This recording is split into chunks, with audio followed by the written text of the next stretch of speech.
qué retroceso, si las cosas siguen igual. Ramón, gracias por estar con nosotros. Excelente tarde. ¿Qué tal? Excelente tarde y muchas gracias por la invitación. Me da gusto saludarles de nuevo. Qué bueno que estamos aquí otra vez conectándonos. Qué bueno, gracias Ramón por aceptar la invitación. ¿Qué cambios se han dado en estos 6 meses? ¿Qué evaluación se podrá hacer durante este tiempo de lo que se lleva de este gobierno?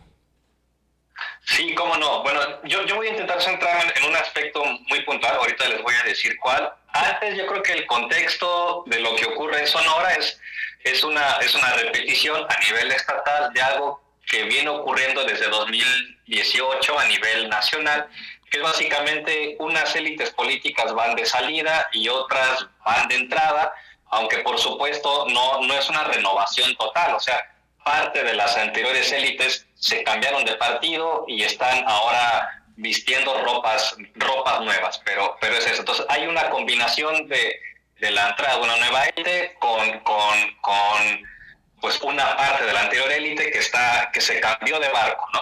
Eso ya ocurría a nivel del gobierno federal y otros gobiernos estatales que cambiaron de signo político en esta votación histórica que fue 2018 y que se repite en otros estados, en la última elección, la del año pasado, cuando, digamos, muchos electores que en 2018 se habían quedado con las ganas de votar por Morena a nivel estatal, pues lo pudieron hacer apenas en 2021.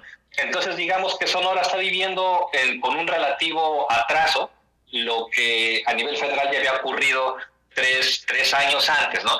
Con desigualdades, porque también en esta suerte de efecto retardado, una parte de los votantes sonorenses ya habían experimentado un relativo enojo o molestia con por lo menos a los representantes de Morena, como fue el caso de la votación de los hermosillenses para este municipio, que era gobernado por Morena y que ahora no.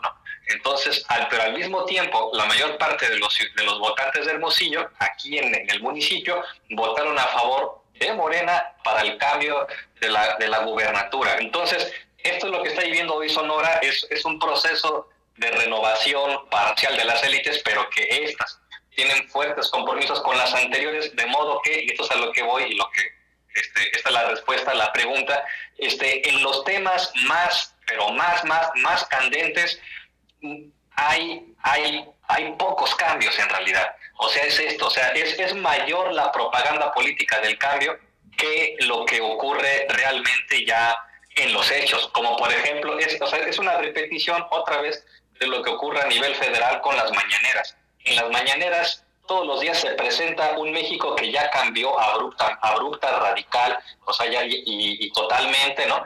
Y en la práctica México no es muy distinto. Y lo mismo acá con Sonora. Un problema, por ejemplo, y esto lo quiero ilustrar con un problema que es el problemón y que va a generar grandes desafíos en menos de 10 años, si no es que en realidad ya, que es el del agua. En Sonora, y sobre todo en la parte norte del estado, o sea, toda la que pertenece al desierto de Sonora, o sea, y ahí está la capital, Hermosillo, ¿no? El agua, o sea, aquí en Sonora el problema del agua es más agudo que en el resto del país, primero porque es escasa, pero segundo porque la mayor parte de las concesiones del agua están en manos privadas. Y esto es un tema del que poco se habla. Y sobre este tema, que es un tema crucial, no hay demasiados cambios. Y lo voy a ilustrar comentando lo siguiente. Ya desde hace algunas décadas, Hermosillo tiene un déficit de agua. Por supuesto, una de las vías para resarcir este problema sería usar de un modo distinto el agua que ya tiene de por sí el municipio. Pero el problema es que una buena parte del agua se va a la agroindustria, a la que está en la costa de Hermosillo. Un argumento a favor de esa industria pudiera ser que, bueno, que es que desde ahí alimentamos a los hermosillenses o a otra parte del estado, pero lo cierto es que eso es un producto que va para la exportación y que no genera tantos empleos, porque además los que genera son de baja calidad. Son jornaleros que vienen de estados como Oaxaca y en condiciones de trabajo y de vida, la verdad, muy por debajo de niveles incluso nacionales y estatales. Entonces, ¿de dónde se trae el agua? que tiene Hermosillo, sino es la que genera aquí el propio municipio porque se la lleva la agroindustria. Bueno, pues otra vía sería tomar el agua del río Sonora, que además atraviesa Hermosillo, aunque ya cuando llega a Hermosillo, pues ya nada más es un vado del río, está completamente seco, ¿no? Pero el problema es que donde sí hay agua, en el río Sonora, que es más al norte, ya está en manos de la minería. O sea, y Grupo México, como sabemos, contaminó el agua de forma irreparable, al menos por muchos años, ¿no? Y ya ni siquiera la gente de los pueblos del río tiene un acceso seguro al agua para llevar a cabo la forma de subsistencia que tenían, que era la agricultura. Entonces, bueno, ese otro afluente está cancelado. ¿Cuál es el otro? Pues la otra vía, que es la que se implementa, de hecho, ya en la práctica, pues es la vía más extraña de todas y que por supuesto no está ausente de conflictos, que es la de quitársela otra vez a los yaquis. Sí. O sea, teniendo con ellos un enésimo conflicto, o sea, como si no hubiera sido suficiente hace 100 años masacrarlos y mandar a muchos de ellos a Yucatán y así bajo forma de mano de obra esclava, ¿no? Bueno, pues otra vez les estamos quitando el agua y, o sea, el agua que tenemos hoy en Hermosillo viene, o sea, tiene una historia ahí de injusticias. Y no estoy diciendo eso para que los que estamos aquí en Hermosillo nos demos golpes en la espalda y nos autoflagelemos, sino justamente para ilustrar ese tipo de desafíos y problemas que deberíamos resolver. Y del agua, que es un problema central aquí en Sonora, sigue sin resolverse. Quiero terminar esta intervención con un dato. Aquí en el estado de Sonora hay más de 18,400 títulos de concesión, o sea, de gente que tiene un título que dice yo puedo usar esta agua, que es de la nación, pero la nación me la concede. Bueno, pues el 11.4% de las concesiones tienen en sus manos el 80% de agua disponible en el estado. Es un montón. Este 11.4 son los millonarios del agua. O sea, este 11.4 es la gente que tiene más de 1 millón de litros de agua al año. Ahora, algunos de ellos son actores públicos, por ejemplo, el sistema de aguas de Hermosillo, ¿no? Uh-huh. Pero bueno, si tomamos todos los actores privados, ellos acaparan, incluyendo millonarios y no millonarios del agua, los actores privados acaparan 86.5% del agua disponible en Sonora. Eso es un problema brutal y es un problema nuevo, porque antes de los 90 no era así. El agua era considerado, como de hecho sigue apareciendo en la Constitución, pues es un derecho humano. O sea, el agua nos pertenece a todos, no puede estar en manos de alguien. Es como si o sea, es tan absurdo como si hoy dijéramos, bueno, si quieres seguir respirando hoy, pues recuerda que le tienes que pagar una parte a esta compañía que maneja el oxígeno aquí en el estado. O sea, hemos hecho cosas con los recursos naturales que antes solo nos habríamos imaginado en las peores películas de terror. Ramón, todavía no está cambiando. Doctor, nomás para continuar hacia otro tema. Ahorita hay un plan de justicia para los pueblos indígenas. Dentro del plan de justicia se contempla justamente el tema del agua en cuanto a la creación del distrito de riego y también la construcción de un acueducto, el acueducto Yaqui, para llevarle agua a los pueblos indígenas. Este plan de justicia, como está planteado hasta el momento, porque todavía es un anuncio, todavía no se ha concretado en hechos, ¿no abonaría a una mejor distribución de este recurso natural en nuestro estado? Esa es una excelente pregunta y te agradezco que la hagas, porque otra vez este caso, o sea, de lo del distrito de riego y lo que vino a hacer López Obrador que me parece que fue septiembre, ¿no? Se parece mucho a lo que se hace a nivel federal, a nivel público, a nivel de las noticias y de lo que se refleja en los medios, pues parece que el problema con los yaquis ya se solucionó, ¿no? O sea, se anunció un distrito de riego, pero ya cuando uno lo ve en la práctica, otra vez es una distancia enorme la propaganda y la práctica. Porque sí se establece un distrito de riego, pero no se dice de dónde va a salir el agua que va a ir a ese distrito de riego. Porque hoy la mayor parte del agua del territorio yaqui se viene a Hermosillo por la vía del acueducto Independencia. Entonces, o sea, ya en la práctica lo que habría que decir es cuánta agua se le va a quitar al acueducto Independencia para que alimente al distrito de riego que se abrió para los yaquis. Entonces la figura legal ya existe, pero no existe agua para alimentar esa figura legal. Es el problema. Si se llevara a la práctica, significaría que Hermosillo recibiría menos agua y entonces tendríamos ahora sí otra vez que resolver de dónde sacar el agua que ya no nos va a llegar del territorio yaqui. Otra vez, eso implicaría, si nos enfrentamos a la minería en el río Sonora o a la agroindustria aquí en la costa de Hermosillo, que es la que se lleva la mayor parte del agua subterránea. Entonces, como esos intereses no se tocan y no se piensa tocar, entonces en la práctica las cosas siguen igual, aunque en la propaganda y a nivel jurídico haya cambiado un poco. O sea, sí, los yaquis ya tienen un distrito de riego nuevo, pero no tienen agua que alimente a ese distrito. Por lo tanto, es una figura jurídica que en los hechos es fantasmal. Claro. Ramón, en temas tan importantes o que siempre nos preocupan y los sentimos o los resentimos más los ciudadanos, el caso de la seguridad, de la educación, de la salud y obviamente de la economía, porque hemos estado tan golpeados, que ya lo estábamos, pero la pandemia nos vino a golpear, ahora el conflicto que también nos está pegando. ¿Cómo vamos? Porque por lo que reportamos en la seguridad, pues pareciera que no hay estrategia, ¿no?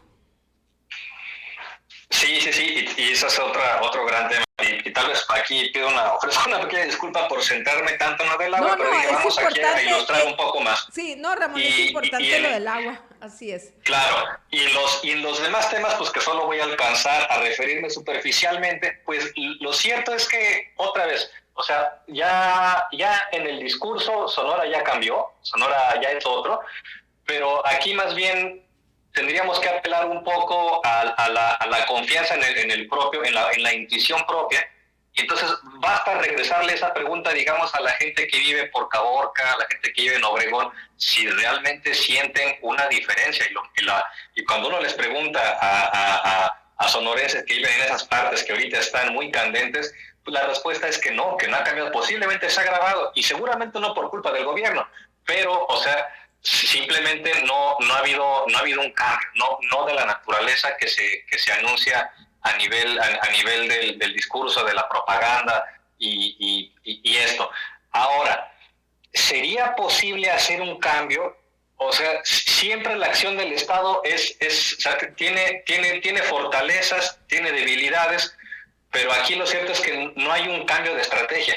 Y es que no se nos olvide que en realidad, aunque hay un nuevo gobierno estatal desde hace pocos meses, la estrategia de seguridad a nivel federal ya está en manos del mismo partido desde hace 3 años antes, y esto tampoco ha dado resultados. O sea, México sigue siendo un país violento, solamente que hoy tiene enfrente un gobierno que dice que ya no es así. Y digamos, ese es un problema, porque cuando este partido estaba en la oposición, fue el que, digamos, ayudó mucho. Esta es la paradoja, ¿no? O sea, Morena ayudó mucho a nivel nacional a que nos diéramos cuenta de que México estaba viviendo una historia de violencia que debía cambiar, y una vez que llegan al poder nos intentan convencer de que ya con ellos ya cambió. Lo cierto es que eso aún no es así. Eso es un problema. Y entonces aquí tal vez me dirían, bueno, entonces tú no ves esperanza, tú no ves futuro. O sea, bueno, eso es diferente. Pero si la pregunta es si ha cambiado algo, no creo. Sí, creo que puede cambiar, sí, pero tendrían que tomarse en cuenta otro tipo de políticas públicas. Y aquí ya no solo habría que escuchar, digamos, o sea, aquí lo que quiero decir es que hay un sector muy amplio de colegas en el campo de políticas públicas, cada uno especialista como en diferentes áreas, que tienen un acervo de experiencia y de conocimiento que se pudiera utilizar a favor de una agenda diferente. Pero digamos, en esta idea que yo mencionaba antes de que las nuevas élites que han entrado al poder, como comparten el poder también con una parte de la élite anterior y no quieren tener mayores enfrentamientos, entonces también hay una fuerte inercia hacia no hacer grandes cambios para no afectar grandes intereses. Entonces Morena, o sea, este gobierno, más que ruptura, está reflejando continuidad. O sea, hay cambios, pero son pocos, y por supuesto más pequeños de los que dice la propaganda. Lo de la economía, pues es que sería difícil que Sonora tuviera un comportamiento diferente al resto del país, o por lo menos para compararlo con estados similares, con otros países fronterizos, porque tampoco la economía estadounidense está levantando tanto. O sea, y esto es una realidad desde la crisis financiera global de 2008, donde la economía estadounidense ya no es la que era antes. O sea, uno de los grandes indicadores de eso es que ya tampoco es un destino recurrente como sí lo era hace unos 15 años todavía, ¿no? Sí. De que, o sea, pues los mexicanos, muchos se querían ir allá a trabajar, hoy más bien dicen, pues no, nos quedamos de este lado. Eso lo tienen muy claro los hacedores de políticas públicas en Estados Unidos, que si viene migración nueva es más de Centroamérica que de México, porque ya no es esa tierra de oportunidades que era antes. Entonces, a lo que voy con esto es que hay un problema más global que incluso escapa a México y tiene que ver con la economía internacional de los grandes países que hasta hace poco eran las potencias número 1, y lo siguen siendo, pero menos fuertes que antes, y que no han podido darle un giro a sus economías para hacerlas más dinámicas, ¿no? En contraste, por ejemplo, con China, que es una potencia que todavía está teniendo tasas de crecimiento bastante mayores a las de las potencias tradicionales, o sea, me refiero a Europa y Estados Unidos, pero aquí hay un problema. El gobierno mexicano, en vez de diversificar sus relaciones internacionales, sus relaciones comerciales, por ejemplo con China, ¿no? Pues México sigue centrado únicamente en una relación, Estados Unidos. Y entonces, en la medida en que sigamos dependiendo de la buena voluntad de lo que se decida en Washington DC, pues vamos a tener las posibilidades, el margen de maniobra muy reducido. Sí. Por ejemplo, y este sería el último ejemplo que pondría, que tiene que ver con la pregunta sobre la seguridad. Aquí recordemos que gran problema, una buena parte de la violencia viene a partir de la guerra contra las drogas. Y una de la gran razón por la cual el Estado mexicano está, digamos, en la guerra contra el narco y en la guerra contra las drogas, y modificamos la Ley de Seguridad Nacional para que el ejército saliera de los carteles, de los cuarteles, y llevar a cabo tareas policiales, vino a partir del compromiso de México de aceptar esta recomendación de Estados Unidos, de sumarse a esto, ¿no? Ahora, aquí el problema, la paradoja y la contradicción es que mientras los Estados Unidos nos piden que mantengamos este enfoque de la guerra contra el narcotráfico, muchos estados, y además estados muy importantes de la Unión Americana, ya las han legalizado. Y se ha convertido en una industria local que está estimulando la economía de California, de Oregon, pero bueno, nada más California. O sea, California por sí mismo está entre las principales 15 economías del mundo. Es un estado muy importante. Y bueno, entonces, mientras una parte de Estados Unidos ya está legalizando, acá seguimos con las políticas de los 70s en Estados Unidos, que ahí ya no dieron frutos, y es por eso que varios estados de la Unión Americana ya están cambiando, ya están experimentando otras cosas. Y nosotros seguimos en el pasado. Eso es un gran problema. Tenemos comentarios de los comaleros y comaleras. Marcela Alvarado nos dice: en 6 meses lo que más ha habido son discursos adornados con florecitas y promesas de lo que se hará, salvo honrosas excepciones que sí están trabajando y haciendo algo. El resto es puro bla bla, la arrogancia y sed revanchista de los padrecistas incrustados en el gobierno estatal es parte del por qué no se ve un verdadero rumbo. Rodrigo González nos dice: lo que está ilegal es el mal llamado Acueducto Independencia. El decreto de Lázaro Cárdenas de 1940 dotó a la tribu yaqui del 50% del agua del río Yaqui, agua que se le ha negado. Y así los comentarios de los comaleros. Ramón, ¿algo que desees concluir? No, solo quiero concluir deseándole mucho éxito y un futuro brillante a ustedes, a El Comal. Eso nada más. Muchas gracias por la invitación. Pues ojalá que pronto esté de nueva cuenta con nosotros para seguir tratando estos importantes temas, doctor. Muchas gracias por estar con nosotros. Gracias por su tiempo. No, gracias a ustedes. Chao. Bonito día. Hasta pronto.